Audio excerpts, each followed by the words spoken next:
이 시간 저희들이 민수기서 15장을 읽었습니다. 민수기서 15장은 하나님 앞에 예물을 드릴 때에 어떤 모습으로 드려야 될지 성경은 자세하게 기록이 되고 있고 또 원칙과 규례를 나타내고 있습니다. 성경은 본토 소생이든지 다시 말하면 이스라엘 백성이든지 아니면 타국인 즉 거류하는 이방인이든지 하나님 앞에 드리는 예물에는 동일하다. 동일한 규례를 가지고 동일한 법을 가지고 하나님 앞에 나와야 된다라고 성경은 기록해주고 있습니다. 또한 우리가 무의식 중에 죄를 지을 때는 우리가 그 죄를 깨닫게 될 때 하나님 내가 죄를 지었습니다. 잘못됐습니다라고 회개하며 하나님 앞에 속죄제를 드려서 우리의 죄를 사할 수 있죠. 근데 여러분 놀라운 것은 내가 알고 지은 죄 다시 말하면 하나님의 명령이 있는데 그 명령을 알고도 지은 죄는 사함을 받지가 못합니다. 이것은 고의적으로 하나님을 멸시하고 하나님의 말씀을 우습게 여기는 죄이기 때문에 그는 사함 받을 수 있는 길이 없어요. 그리고 그 죄의 값으로 자기가 끊어지게 되고 죽게 되는 것들이 있죠. 특히 그 한 예가 오늘 나오죠. 안식일을 기억하고 일하지 말라고 했는데 한 사람이 가서 나무합니다. 일을 하기 시작해요. 근데 그 사람은 처음이기 때문에 어떻게 할지 모르고 이렇게 가둬두었어요. 그리고 모세가 하나님 앞에 기도했죠. 하나님은 그를 갖다가 진영 밖으로 끌어내서 거기서 돌로 쳐 죽이라라고 그렇게 말씀을 하죠. 와, 하나님 너무나 잔인한 거 아니에요? 이렇게 말하는 사람도 있습니다만은 하나님의 말씀을 그는 고의적으로 멸시하고 무시했다라는 거예요. 무슨 주일날 어디 있어? 무슨 안식일날 어디 있어? 이게 내 마음대로 내가 하는 거지 하면서 하나님의 말씀을 무시하게 될 때 이건 하나님에 대한 모욕이 되는 거죠. 그래서 그가 고의로 죄를 범했기 때문에 하나님 앞에서 끊어지게 되는 그런 일이 하나가 에피소드가 15장에 기록이 되고 있습니다. 그래서 하나님의 백성들은요 옷을 입을 때 옷 끝단에 술을 달게끔 돼 있어요. 근데 청색 끈으로 달게끔 돼 있어요.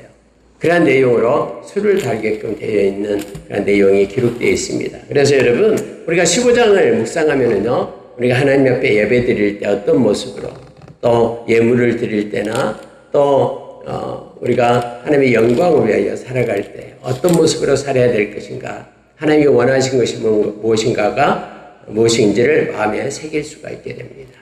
몇 가지만 묵상하고요. 기도하도록 하겠습니다. 여러분 하나님께서는 일괄적으로 말씀하지 않고요. 드리는 제물에 따라서 그들이 드리는 소재와 전제가 달라지게 됨을 성경은 말해주고 있어요. 그래서 예를 들어서요. 4절에 보면은 그러한 헌물을 드리는 자는 고운 가루 10분의 1에 기름 4분의 1 흰을 섞어 여호와께 소재로 드릴 것이며 이렇게 되어 있죠. 그래서 여러분 성경에는요 이렇게 말합니다. 첫째 어린 양이다 라고 말하면은요 전제로 포도주 4분의 1 흰을 준비할 것이요 이렇게 되어 있어요. 그러니까 어린 양이다 그러면 어린 양 중에서 어린 양을 얘기하죠. 1년 미만 된 어린 양을 드리게 될 때는 소재로 드릴 때는 고운 가루 10분의 1을 드려요. 기름은 4분의 1 흰을 드리고요. 그리고 전제는 포도주를 부어서 드리는 것이죠. 전제로는 4분의 1 흰을 준비해라 라고 말합니다. 근데 만약에 드리는 소재가 어린 양이 아니라 순양이면은 고운 가루는 10분의 2가 돼요. 2배가 되겠죠. 또 3분의 1 흰이 돼요. 그러니까 어린 양은 4분의 1이었는데 이거는 3분의 1이 되고요. 전제로는 또 3분의 1 흰을 드려요. 포도주를요. 어린 양은 4분의 1인데. 그러니까 더 그 재물이 더 커지면 거기에 드는 소재와 전제가 달라진다는 걸 알게 돼요. 그럼 수송아지로 올라가면은요 또 달라져요. 소재로 드리는 것은 고운 가루 10분의 3이 돼요. 그리고 기름은 반 흰이 돼요. 2분의 1 흰이 돼요. 점점점 커지죠. 전제로는 또 포도주 반 흰이 됩니다. 그러니까 성경은 이렇게 말하고 있는 거예요. 자, 11절, 12절 보세요. 수송아지나 순양이나 어린 순양이나 어린 염소에는 그 마리수마다 이와 같이 행하되, 마리수에 따라 달라지죠. 너희가 준비하는 수요를 따라 각기 수요에 맞게 하라. 그래서 일괄적으로 하는 것이 아니라 예물의 그 수요에 따라서 달라지게끔 그렇게 하나님이 정하신 거예요. 여러분, 그러나 변하지 않는 것이 있었죠. 하나님 앞에요. 성전세는 반세겔은 변하지 않아요. 아무리 부자이든 아무리 가난한 자이든 똑같이 성전세 반세겔을 내게 됩니다. 다시 말하면은 하나님께서는 말씀을 이렇게 명령하시고 우리가 지키게 할 때에 형편과 처지 무관하게 행하신 분이 아니고요. 또 반드시 생명의 소중함을 말씀하실 때는 동일하게 말씀하고 있음을 보게 되는 거예요. 그래서 많이 가진 자가 또 큰 재물을 할 때는 더 많은 전제와 소재를 들여서 행하게끔 그렇게 하시는 것입니다. 우리가 형편과 처지를 잘 알고 계시고요. 또 존귀함과 보배로움도 하나님은 다 잘 알고 계셔요. 그래서 섬세하게 행하시는 하나님의 그러한 사역, 하나님의 일하시면은 부족함이 없는 거예요. 하나님의 뜻대로 하나님의 방법으로 이끌어갈 때는 하나님이 우리의 형편과 처지, 과정, 또 우리의 모든 것들을 다 알고 보고 계시고 이끄심을 알게 합니다. 또 여러분, 우리가 쉽게 생각하면 거기에 본토 소생들은 정착하고 살고 있으니까 부자고 부유하고, 이방인들 외국에서 와서 그들은 더 가난하고 그러잖아요. 고아와 과부는 가난하고. 근데 여러분, 하나님께 드리는 이 법에는요, 동일하게 행하게끔 그렇게 합니다. 동일해요. 성경이 이렇게 말하고 있죠. 16절에요. 너희에게나 너희 중에 거류하는 타국에게나 같은 법도 같은 규례이니라 해서 하나님이 정한 법도는요, 차별이 없습니다. 동일하게 그렇게 행하게끔 성경은 기록되어 있음을 보게 됩니다. 오늘날 열방 곳곳에서 하나님의 백성들이 예수님의 이름으로 인하여 믿고 의지함으로 인하여 영접함으로 인하여 구원을 얻게 되죠. 그 구원에는요, 동일합니다. 아프리카든 아시아든 유럽이든 아니면 아메리카든 여러분 어떤 지역에 있든 우리가 우리의 주님을 믿고 구원을 얻는 그 구원의 여정에는 동일해요. 그러니까 우리가 동일하게 하나님 앞에 예배자로 서게 됨을 성경은 말해주고 있습니다. 여러분 19절에 한번 보세요. 그 땅의 양식을 먹을 때에 여호와께 거제를 드리되 너희의 처음 익은 곡식 가루 떡을 거제로 타작마당에 거제같이 들어드리라. 이렇게 되어 있습니다. 타작마당에서 하나님이 첫 곡식을 들여서 고맙습니다. 그리고 하나님 앞에 먼저 예물을 드리죠. 새 이삭을 갖다 뱃단을 가지고 높이 들어서 거제로 하나님이 주신 것입니다라고 행했듯이 이제 너희들이 가나안 땅에 들어가게 됐을 때 그곳에서 곡식을 이제는 수확하게 되면은 첫 열매로 떡을 만들어라. 그리고 떡 2개를 만드는데 그 떡을 가지고 하나님 앞에 말합니다. 거제로 드려라라고 말합니다. 하나님이 모든 것들이 하나님으로부터 온 것입니다라고 손을 높이 들어가지고 하나님 앞에 올리는 그런 거제를 드리라라고 하나님 말씀하십니다. 여러분, 하나님 앞에 예물을 드리는 방법은 오늘 다 나옵니다만은 4가지가 있다 그랬죠. 불에 태워서 드리는 것은 방법은 화제예요. 그래서 번제같이 소재를 갖다가 이렇게 소재는 곡물로 드리는 것이죠. 이걸 그냥 제단에 불에 태워서 향기로운 그런 제물이 되게끔 하는 거예요. 이게 화제예요. 두 번째는 포도주를 갖다가 제물 위에 부어서 드리는 것을 전제라 그래요. 전제.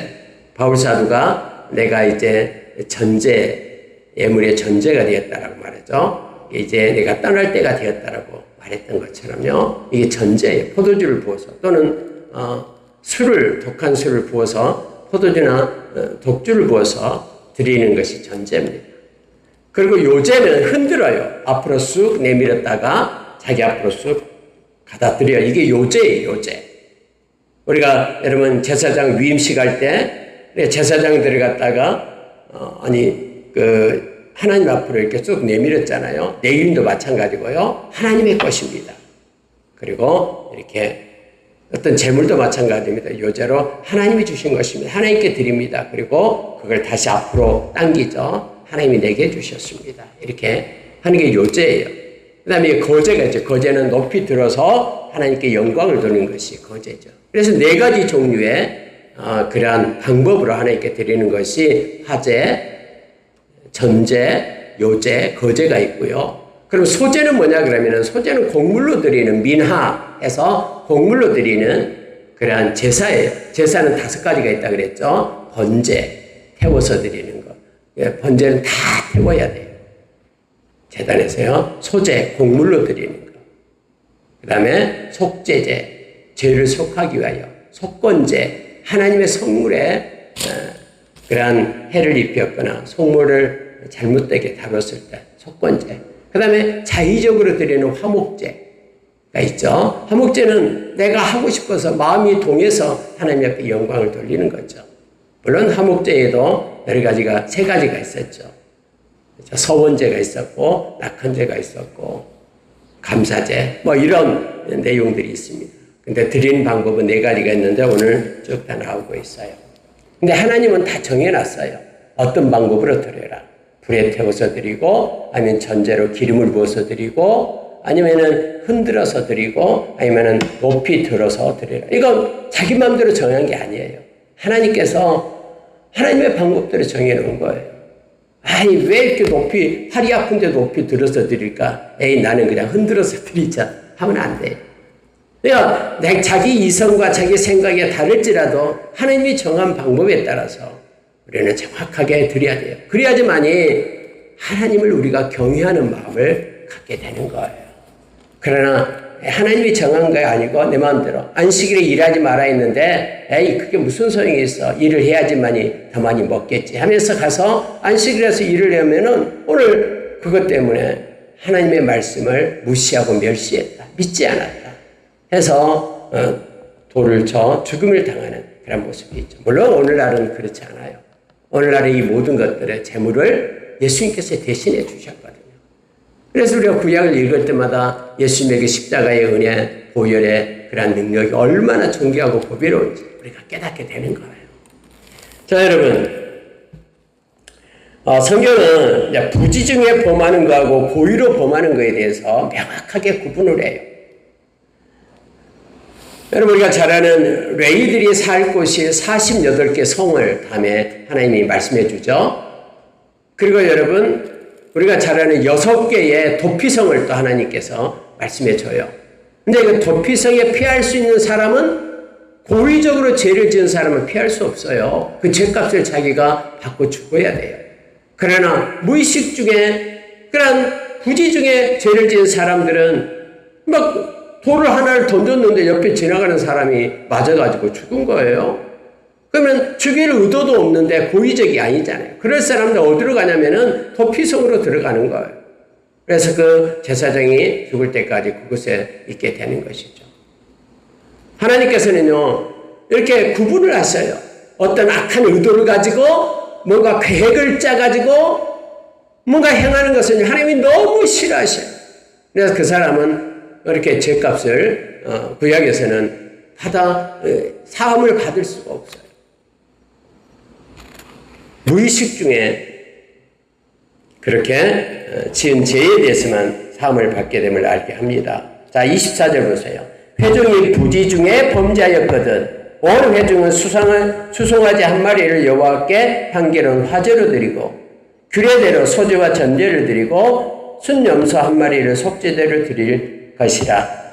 제사장이 이스라엘 자손 중 회중을 위하여 속죄하며 그들이 사함을 받으리니 이는 그가 부지 중에 범죄함이며 또 부지 중에 범죄함으로 말미암아 헌물 곧 화제와 속죄제를 여호와께 드렸습니다. 이렇게 되어 있죠. 그러니까 온 회중이 알지 못하는 것 집단으로 죄를 지어버린 거예요. 그럴 수도 있잖아요. 온 회중이 무리들이 다 죄를 짓게 되는 것이죠.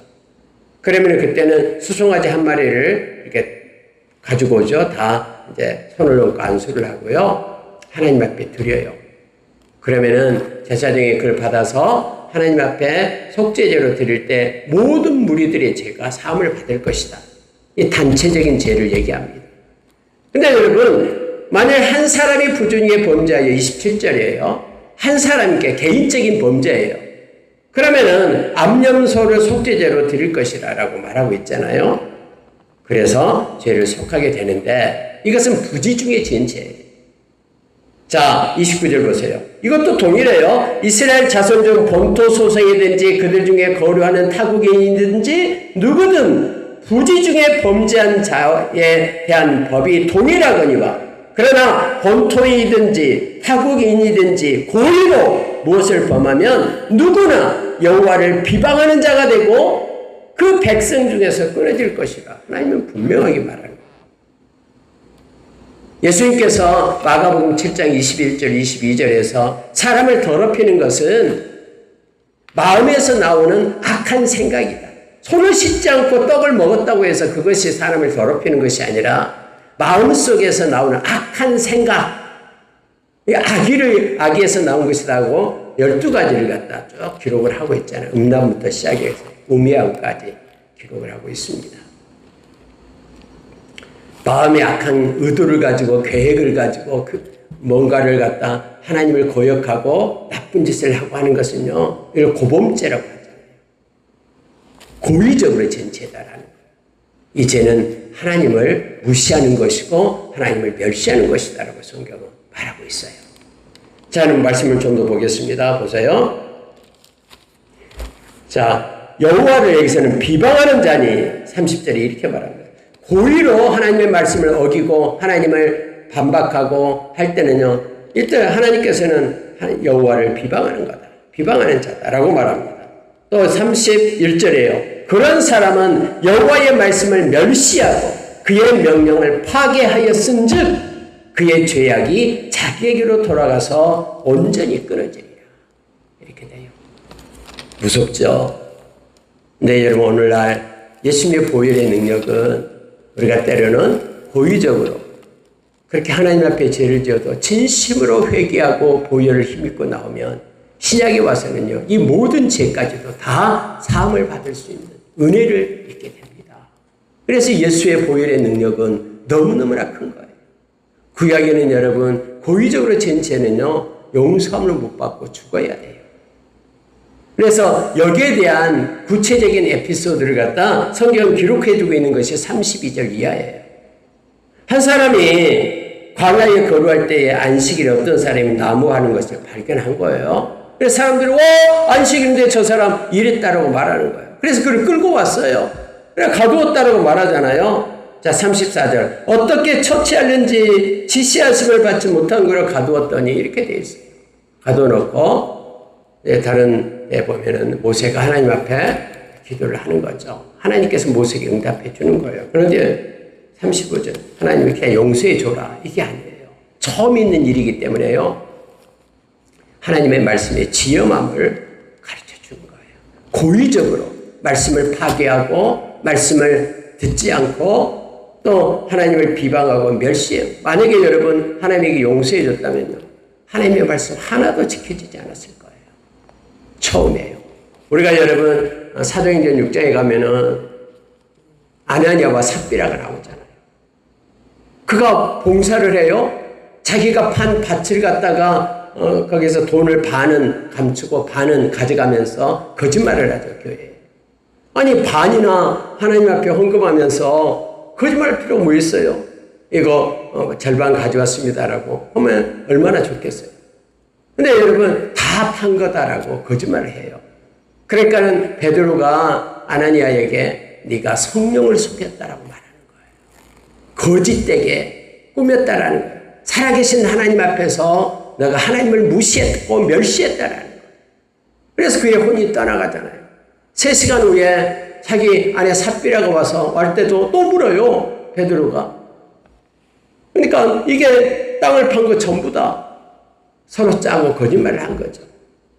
그래서 그의 영이 또 떠나요. 근데 여러분 이걸 보고 있던 초대교회 사람들이요, 마음에 경각심을 갖게 되죠. 와, 하나님은 보이지 않지만 아무리 숨겨도 아무리 우리가 거짓말을 해도 하나님은 그 과정과 절차 모든 것을 다 알고 계시구나. 이 코람데요, 살아계신 하나님을 초대교회 교인들이 깨닫게 되는 거예요. 여러분, 그러니까 얼마나 무섭겠습니까? 근데 여러분, 성경은요, 이런 정직하게 초대교인들이 하나님, 살아계신 하나님 앞에 서게 될 때 초대교회가 부흥이 되기 시작했다고 말하잖아요. 교회가 거룩을 회복하니까 교회 밖에 있는 이들이 안 올 것 같지만 오히려 거룩을 따라서 돌아오는 거예요. 저와 여러분이 이 썩어가는 세상 가운데서 다 거짓말하고 그렇게 구부러진 그런 길을 가고 있을 때 우리는 하나님 말씀 붙잡고 정직하게 거룩을 회복하게 될 때 하나님이 이걸 통해서 하나님의 방법대로 회복시키고 음부의 권세도 해하지 못하는 거룩한 하나님의 그런 교회로 세워진 가됨을 알게 됩니다. 그래서 여러분요, 교회는요, 숫자에 있지 않아요. 교회는 하나님 앞에 온전하게 거룩함을 입은 하나님 편에 선 하나님의 백성들을 세복하는 거예요. 예레미야 때에 많은 거짓 선지자들이 있었어요. 거짓 선지자들이 수많은 사람들이 따라갔어요.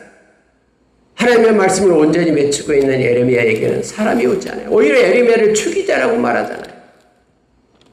동네 사람들도 창피하니까 예레미야 죽여버리자라고 말하죠. 앞으로 점점 두 가지가 나눠질 겁니다. 거룩한 것이 더 거룩을 입게 되고 악한 것은 더 악해지고 패역한 세대 가운데 우리 주님 오실 때까지 그렇게 분리되어감을 알게 합니다. 이렇게 해서 여러분, 그 사람이 이제 진영 밖에서 돌로 쳐 죽임을 당하고요. 하나님의 명령의 지엄함을 깨닫고 하나님의 말씀을 따라서 행하는 이스라엘 백성으로 교육받고 훈련되어짐을 알게 합니다. 이 말씀 보고 마치겠습니다. 38절 보세요. 이스라엘 자손에게 명령하여 대대로 그들의 옷단 귀에 술을 만들고 청색끈을 그 귀에 술에 더하라. 술을 만들고요, 청색끈을 더하는 거예요. 이 술은 너희가 보고 여호와의 모든 계명을 기억하고 준행하고 너희를 방종하게 하는 자신의 마음과 눈의 욕심을 따라 음행하지 않게 하기 위함이다 하고 말합니다. 여러분, 하나님은요, 이 시청각 교육을 하도록 그렇게 하신 거예요. 아니, 이스라엘 백성 제사장에는 물론 방울을 달아서 이 금방울을 딸랑딸랑 소리나게 했어요. 근데 이스라엘 자손에게 이처럼 명령해 옷단 귀에다가 술을 만들어라라고 말합니다. 하나님께서 행해 주신 방법이에요. 근데 술에 청색끈을 갖다가 그 술에 더하라라고 말합니다. 여러분, 청색을 왜 더하라고 했을까요? 우리가 여러분 이스라엘 백성이 이동할 때에 청색으로 싼 것은 하나밖에 없어요. 하나님의 임재를 얘기하는 거예요. 다시 말하면 여러분, 지성소와 성소 사이에는 휘장이 있었죠. 근데 이 휘장의 색깔이 청색이에요. 그리고 이동할 때는 언약궤 위에 이 휘장을 갖다 덮어요. 그리고 해달 가죽으로 덮고, 그리고 나서 마지막에 청색 보자기로 쌓여요. 뭐만? 언약궤만. 다른 모든 그런 기구들은요, 청색을 쓰지 않습니다. 제사장의 겉옷이 있었죠. 제사장의 겉옷은 청색으로 되어 있어요. 그러니까 여러분, 이 청색이라는 것이요, 하나님의 임재, 하나님의 색깔이 청색으로 나타내고 있는 거예요. 그래서 이 옷 가장자리에 술을 다는데 술에다가 청색 끈을 갖다가 끼워서 달게끔 그렇게 하는 거예요. 무슨 얘기냐면요, 그 술을 보면서 옷을 입을 때마다 그걸 보면서 하나님의 말씀을 기억하라라는 거예요. 하나님이 함께 하심을 기억하라라는 거예요. 혼자 있을 때든 아니면 많은 회중 가운데 있을 때든 하나님이 너와 함께함을 이 옷술을 보면서 기억하라라는 거예요. 나는 이방인과 다르다. 옷을 입을 때마다 그 술을 보면서 하나님의 말씀을 기억하고 하나님이 함께하니까는 말씀을 준행하고 말씀에 순종할 것을 하나님이 요청해 주고 있는 것이죠. 계명을 기억하고 준행하고 너희를 방종하게 하는 자신의 마음과 눈의 욕심을 따라 음행하지 않게 하기 위함이라고 말합니다. 은밀한 가운데 악한 죄, 음행을 지을 때마다 이 옥수를 보면은 지금 하나님이 보고 계셔라고 기억하게끔 옥수를 달게 하는 거예요. 참 하나님은 놀랍죠. 시청과 교육을 통해서 살아계신 하나님의 임재를 느끼며 하나님이 보고 계시고 함께함을 기억하게끔 수를 달게 하는 거예요. 말씀 마치겠습니다. 오늘 여러분 하나님 앞에 드려지는 그러한 모든 예물에 대한 하나님의 방법을 기록해 놓고 있죠.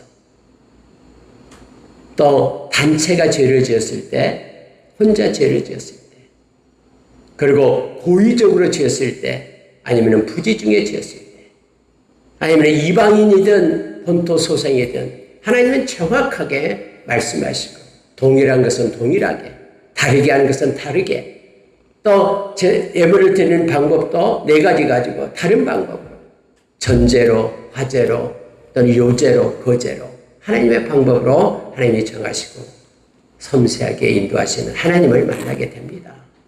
특별히 여러분 고의적으로 악한 꾀를 내서 이렇게 하면 이렇게 될 거다, 이렇게 하면 저 사람이 이럴 거다 하면서 고의적인 범죄를 할 때 하나님이 싫어한다라는 걸 기억하고요. 반드시 예수의 보혈을 믿고 구약에는 그 문제를 해결할 수 없었지만 예수님께서 그 모든 죄까지 다 당신의 보혈로 해결하고 오늘날 저와 여러분은 때로는 우리가 잘못해서 악한 생각으로 했을지라도 예수의 보혈을 믿고 회개하며 가슴을 찢고 하나님 앞에 나올 것을 성경은 요청해 주고 있습니다. 하나님의 말씀을 어기는 것은 하나님을 무시하는 것입니다. 살아계신 하나님을 멸시하는 것입니다. 그래서 저와 여러분이 이 구약시대는 옥수를 가지고 그렇게 기억했듯이 오늘날 저와 여러분은 하나님의 말씀 성령의 인도하심을 받으며 성령께서 말씀을 기억나게 하거든요. 성령께서 말씀을 쓰셨고요. 또 기도의 영이 성령님이에요. 그래서 말씀과 기도로 하나님 앞에 늘 묵상하며 기도하며 서는 거룩한 자로 서는 저와 여러분 되시기를 예수의 이름으로 축원합니다. 아멘. 기도하겠습니다. 하나님 아버지 감사합니다. 말씀을 주셔서 고맙습니다. 말씀이 삶의 이정표가 되게 하여 주시고 섬세하고 자세한 말씀을 묵상함으로 하나님의 마음을 받고 하나님 아버지 사람이 보든지 보지 않든지 우리가 살아계신 하나님 앞에 있음을 기억하며 나가게 하여 주시옵소서. 하나님 아버지 옥술에 창세끈을 달아서 하나님의 임재를 기억하고 하나님의 함께함을 알게 했듯이 성령이 매일매일 우리를 인도하사 말씀 가운데로 진리 가운데로 하나님 우리를 이끌어 주시고 하나님 우리가 기도함으로 인하여 하나님께 영광 돌리고 하나님의 뜻을 알아 행할 수 있도록 은혜 베풀어 주시옵기를 원합니다.